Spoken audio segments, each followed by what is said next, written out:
Are you rich? Chances are you never will be. If you weren't born into money, the odds of becoming wealthy are slim, and it's not because you didn't work hard enough. The truth is, the ladder we were all told to climb has been pulled up. In its place is a system designed to keep the rich on top and everyone else locked out. On today's episode of the Infographics Show, we'll reveal why you will never be rich and how the game was rigged from the start. Okay. Money has increasingly been going to the top of the socioeconomic ladder for decades now, though lately the problem has gotten real bad. In 2023, Oxfam found out that of $42 trillion of new wealth created since 2020, the richest 1% got 2/3 of it. Meanwhile, the other 99% of the population got the leftovers.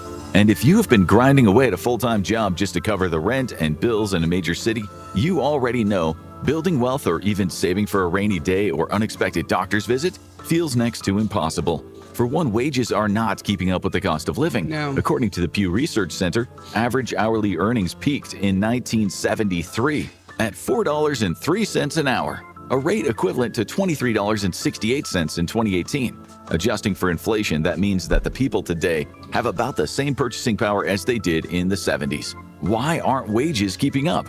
Well, the decline of unions, for one. Then there's an increasing amount of labor in competition for fewer and fewer companies. Independent and small businesses are increasingly run out of town, and large companies grow and merge to form even bigger conglomerates. Prominent economists from several universities calculated that since the 1930s, the share of the U.S. economy dominated the top 1% of companies. That has increased to 90%, up from 70%. Meanwhile, the asset share of the top 0.1% of companies has risen to 88%, up from 47%. These companies are now running the market with an iron fist, as the competition of just a handful of corporations, an oligopoly, isn't really much of a competition at all. No. That is bad news for startups and independently owned businesses, which is also bad news if you're trying to be rich. After all, being an entrepreneur and building your own company from the ground up used to be a decent method to earn your way into the upper class, if you were successful. According to Brian, As we're going into talking about entrepreneurs, yes, it's always been a very successful way to go into business. I always think about people who own restaurants because it's such a phenomenal, old school, wonderful, I'm going to open a family business, I'm going to pass this on to my kids.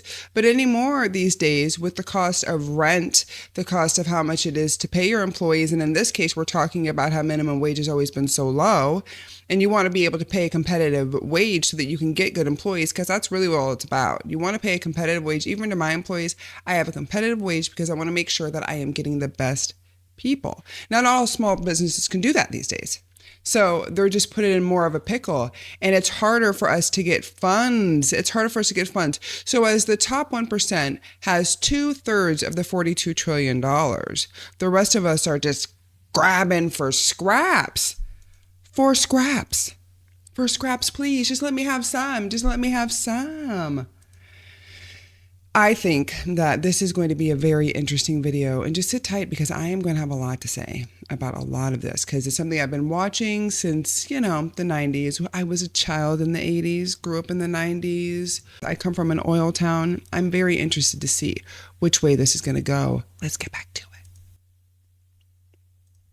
The median net worth of self-employed families at $380,000 in 2019 was over 4 times that of families of workers at $90,000. However, startup costs have increased with time because of inflation and the Consumer Price Index. The average cost of a startup is now estimated to be $40,000 for the first year. And that turns into hundreds of thousands if you want to start a brick-and-mortar store or restaurant. Yes. That means that even the ability to be an entrepreneur is increasingly tied to how much money you have available to you since birth. No matter what Instagram accounts with cigar-holding men will tell you. Perhaps that's why American entrepreneurship has been declining. The Ewing Marion Kauffman Foundation found that though startups made up more than 12% of U.S. companies in 1980, by 2012 they only made up 8%. In addition, startups went from providing... This is what I'm talking about, because it's harder for those startups to be able to get into business, especially if they need to get capital. Because if you want to go to your bank, you have to have so much history with the bank. How long have you been in business? Is your business profitable? Can we be ensured that you're going to make money from this business to where you could pay back off your loan? And some people, depending on what their business is, they need to pay for equipment. They need to pay for cars. They need to pay for a fleet of cars. They need to pay for everything that goes into their business.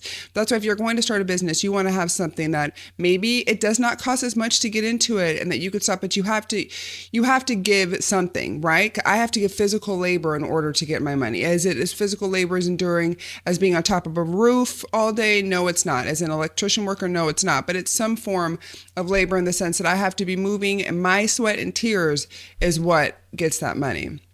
But for most of these businesses today, if they want a small business and they are not able to get capital, have no access to it, what are they supposed to do? So you saw those numbers back in the day. There was way more small businesses. Remember all the pizza shops, all the restaurants, all the mom and pops.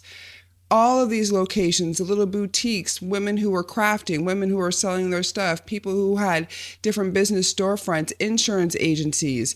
And we're just moving out of the brick and mortar and the retail style setting to where those businesses just don't exist anymore. They're not needed. They can't even afford to be out if they wanted to. So the small business game has really changed as far as what people are gravitating to now.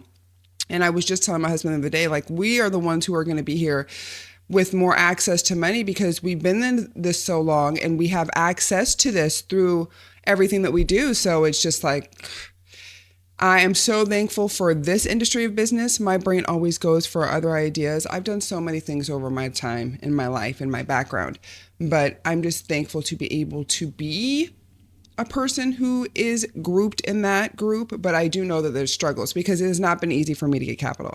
I've done everything from the ground up. I have been able to work, get more cars, be able to pay for the things that we need, equipment, cash. I've just done everything cash, but now I'm at a steady point to where everything makes sense. I'm not freaked out about having cash on hand to pay for these things, even though I could. So for me though, credit was never a big option. I remember doing some research when I first got into this industry and I was getting into carpets because I used to clean carpets in my business for a long time. I'm talking a long time. Very, very long. So getting into that, I wanted to know what were other people's experiences in being in that industry. And this one guy I saw who started a van business, had an extractor into his van.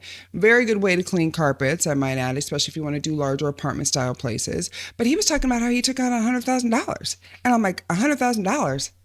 For what? For what? Some people might need that, but you got to figure out, what do you really need for your business? What is really, and less is more. That way you can make more in the long run, okay? I'm just saying. 4% of all jobs in the same time period to 2% more than 3 decades later. According to the Brookings Institution, the ultra-wealthy don't earn their money from jobs like the rest of us. No. The top 0.01% make 82% of their income from investments and businesses, nearly 60% from investments alone.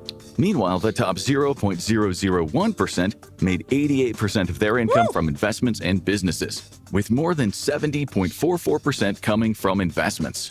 You know, like the investment that you don't have the money to make, and the businesses that you don't have the money to start. That's why the bottom 80% of households on average made only 7% of their money from the same sources. And part of the reason the ultra-wealthy stay ultra-wealthy is because high wages are taxed differently than capital gains, or the profit that you get off an investment. The Brookings Institution points out that the highest effective marginal income tax rates on wages exceed 40%, whereas much business income is taxed at a top rate below 30%. Dividends and realized capital gains are taxed below 25%. That means that if you work your way up to a really high-paying job, you're probably giving away almost half of your income in taxes. Goodness. But if you are super wealthy with multiple investments, the government is seeing less than a quarter of that. This allows you to maintain your status as the top 0.001%, while everyone else around you fruitlessly tries to fight their way up. Capital gains and similar returns from real estate assets, stocks, as well as investment portfolios are therefore a perfect wealth-building tool, and one you probably can't access unless you're already rich, as money breeds money. The alternative is investing from day one to get anywhere near those returns, but you have to start at a really young age, as you'll soon see, and that's going to be almost impossible. Experts analyzed data from Norway, and they found that the wealthiest 0.1% of households were already rich in their 20s. But more importantly, they invested heavily in equity and saved much of their income. You, on the other hand, are stuck paying for rent, bills, food, and your car, leaving, if you're lucky, a couple $100 for a couple nights out with friends and a new shirt or two. If it makes you feel any better, it's not just you. According to The Atlantic, people making over $150,000 a year keep about 40% of their income after taxes and basic needs like housing, food, and transportation. But those earning much less often have around 15% of their already small paycheck to cover everything else, and that is on a good month. However, that doesn't take all expenses into account, like healthcare and education. After those costs are covered, the poorest Americans have spent 98% of their income. That leaves After those costs are covered, you have nothing. You have nothing. You're like, oh my gosh, I just spent all of my money on it. I'm kidding. I mean, if you can have a little nest egg, you can save that up. But the cost of insurance has gone through not just the roof.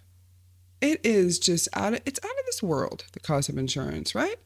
As somebody who has a small business, I frequently look at different rates for insurance and just what you have to pay. Deductibles, I understand. I'm not opposed to deductibles, but if I'm going to pay all of this money and, I understand rightfully so you want your money, but I would also like to be able to get more covered.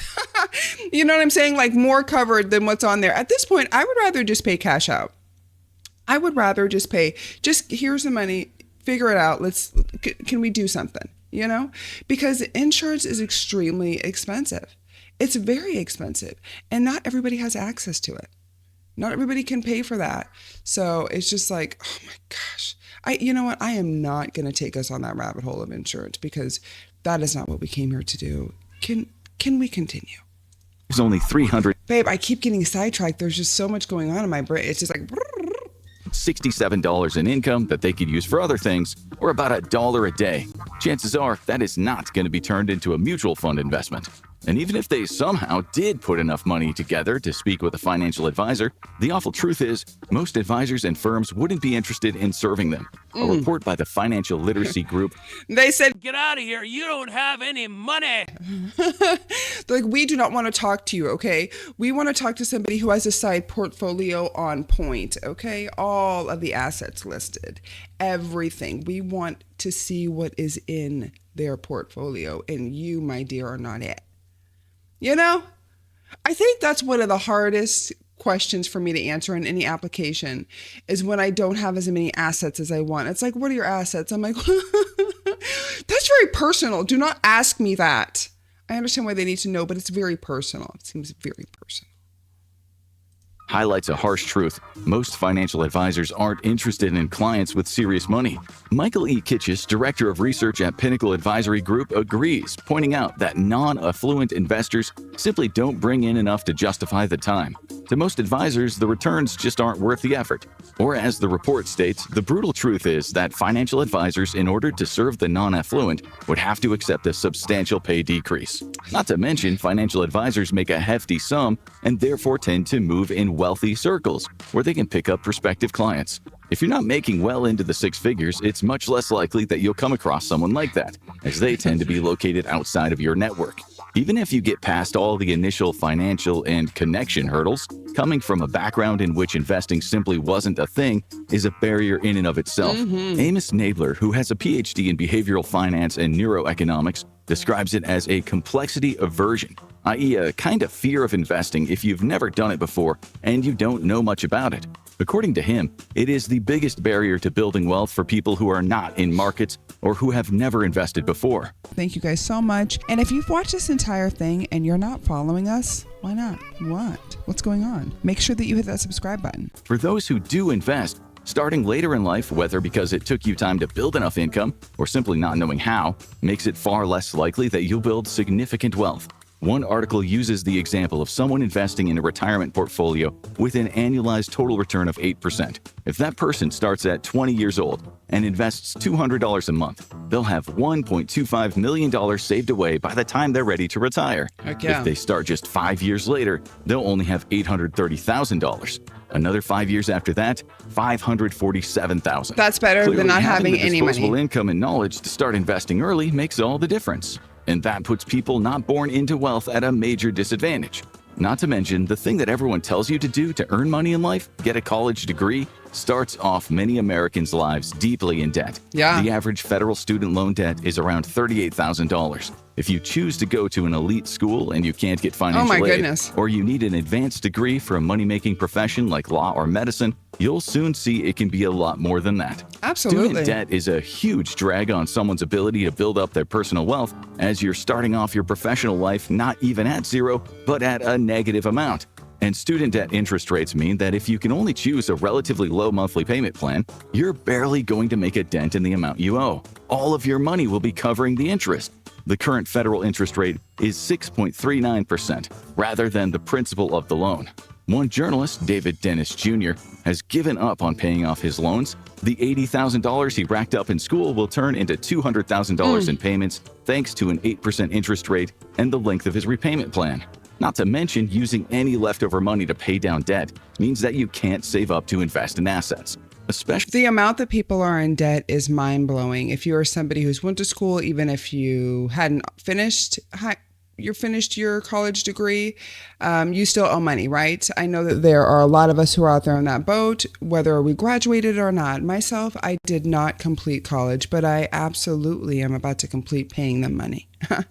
That's what I'm going to do. I went for a few years to college, and I got a very large bill that I had to pay it for, and I'm still paying on that bill. I'm almost done with that bill. I'm very thankful.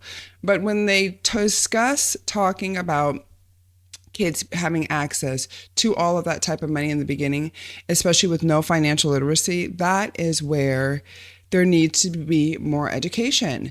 They just give you all these options to take out these loans. They say, hey, here, go through Sallie Mae, see what you can qualify for a Pell Grant, see if you have access to loans.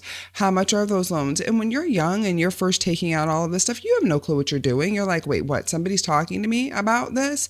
Unless you were sat down by your parents and discussed about applying to college, how much it's going to cost, how much are the fees, what are included in those fees, how much you potentially have to ask for a loan because you can't pay for schools. Depending on the school, you're paying a very large amount per semester.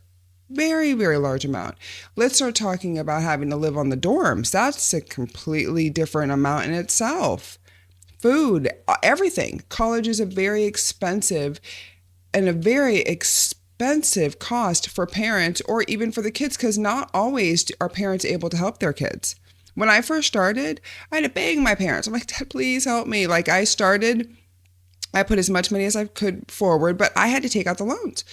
And my parents helped me as much as they can, but they weren't able to do as much as could have. And honestly, it's probably better because I didn't rack up too much. I still have to pay it off. But a lot of people do. A lot of people rack up a lot. And then what happens is you have two, let's say they both went to college. One person is looking at a $70,000 debt, then the other person's looking at $120,000 together. That is going to follow them everywhere. And depending on who holds your loan, who you're paying back, how much the monthly bill is, how much the interest rate is, then God forbid it gets taken from one agency to another agency. Once you get to the point where you're no longer paying your bills, your student loan bills, they get sent out. They get sent out to other companies. That is a completely different video that we could go down a spiral with.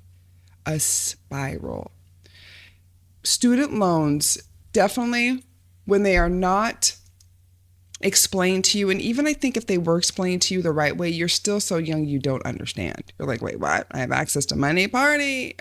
You mean this money's going to help pay for my rent? Yes. You mean I can take out extra money to buy things I want? Why not? I'm 18. Let's do all of this stuff. We need to teach financial literacy, right? We need to teach these kids, first of all, how to do their own signature. Second of all, we need to open up a checkbook, even though none of them will ever use a checkbook in this day and age. I get checks like they're prehistoric, okay?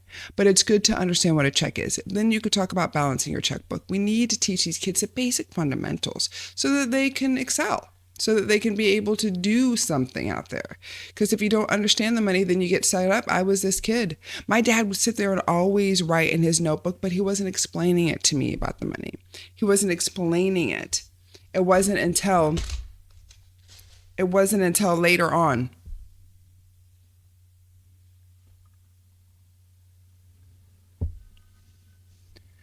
So it wasn't until later on that I had to learn the hard way about money because I was in debt.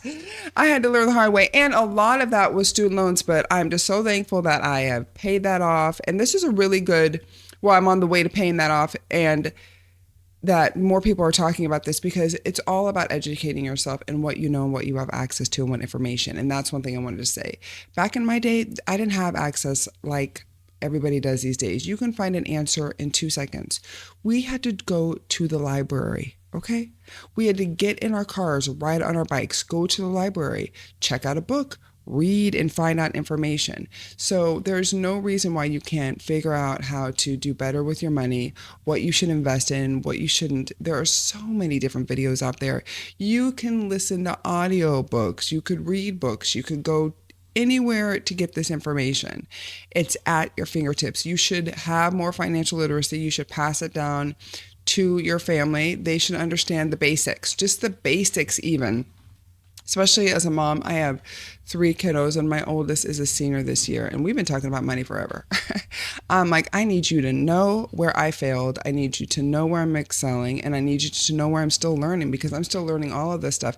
I am in the student posture when it comes to this, because that is how I believe that we generate generational wealth for our kids. It's more than just getting the money. It's really learning how to handle it. And I always say too, God ain't going to give me more of his money unless I know how to deal with this money right now. I have had to learn that lesson. I have missed opportunities because I was not ready for the financial responsibility that God was wanting me to have. He's like, oh girl, no, you think I'm going to let you play with my money? Okay. He said, you play with your own money, but you ain't going to play with my money. And we'll leave it on that note. Come back for round 2.